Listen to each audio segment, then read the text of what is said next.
په تنګي پړانګر اډا شازیور مارکیټ کې د رومان انټرنیشنل ټریولز اینڈ ټورز ایجنسی پرانیسته وکړې شوه چې پکې علما کرام د بازار دکاندارانو او د علاقې مشرانو په ګڼه شمېره کې ګډون وکړو.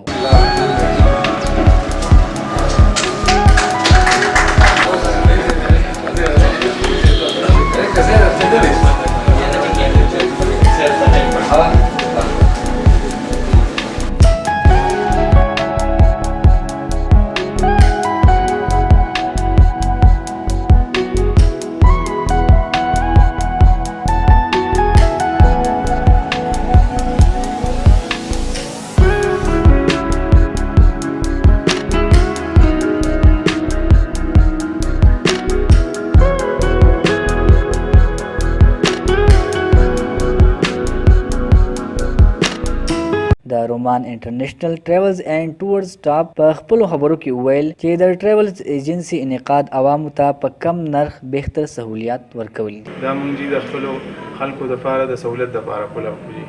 په دې کې به انشاءالله جی موږ تاسو ته د عمرو چې څومره پراسې دي د عمرې وي د ویزو لګول وي هغه به کوو انشاءالله جی. او بل دا خبره جی چې د کوم ملک ټیکټ په کار وي جی انشاءالله تاسو ته به دا په رعایت سره میلاویږي.